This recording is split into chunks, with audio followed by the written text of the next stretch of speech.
आज आम एक नुआ प्रबंध देखा जहाँकि भारत में महिला शिक्षा उपक्रम उपयुक्त सामाजिक एवं उपयुक्त पाई नारी शिक्षा अत्यंत गुरुत्वपूर्ण।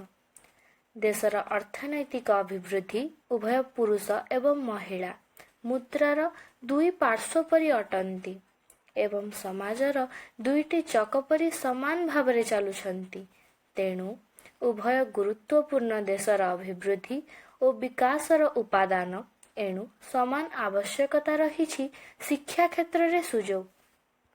जदि उभयंक मध्यरु केही खराब हो जाती सामाजिक उन्नति संभव नुहे। भारत रे नारी शिक्षार फायदा। भारत रे नारी शिक्षा एथिपाई अत्यंत जरूरी। देशर भविष्यत जेहेतु महिला माने सेमानंक पिलांक प्रथम शिक्षक देशर भविष्यत। जदि महिलांक शिक्षा को अणदेखा करा जाउछि तेबे ताहा हेबो राष्ट्रर उज्ज्वल भविष्यत विषय अज्ञ। जड़े अशिक्षित महिला करि परिबे नाही परिवार परिचालना, पिलांकर उपयुक्त जत्न नेबारे सक्रिय भाव में अंशग्रहण करिबा एवं तेणु दुर्बल भविष्यत पीढ़ी। आमे महिला मानंकर समस्त सुविधा गणना करि परिबु नाही। जड़े शिक्षित महिला सहजरे निज परिवार को संभाली पारिबे। प्रत्येक परिवार तैयारी करि परिबे सदस्य दायित्ववान। पिलामानंक मध्यरे भल गुण सृष्टि करिबा, अंशग्रहण करिबा, सामाजिक कार्य एवं सबु तांकु सामाजिक एवं अर्थनैतिक दिग को नै जीव सुस्थ राष्ट्र। जड़े पुरुषों को शिक्षित करने द्वारा केवल जड़े पुरुष ही शिक्षित हो पारिबो।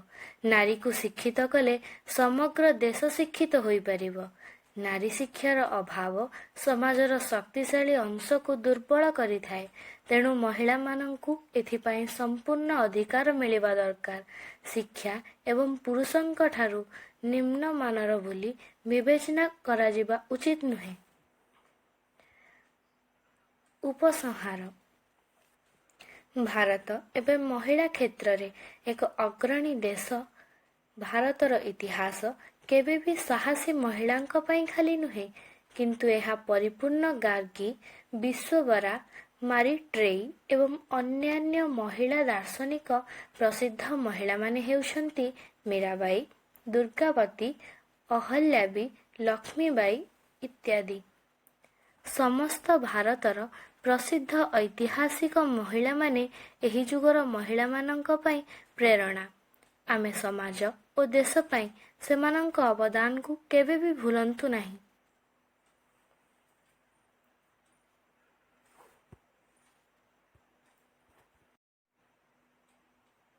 अनेक परिश्रम करी भिडियोटी को बना जाइछि। तेणु भिडियोटी भल लागिले लाइक करंतु एवं चैनल को सब्सक्राइब करने को जमारू भूलंतु नहीं।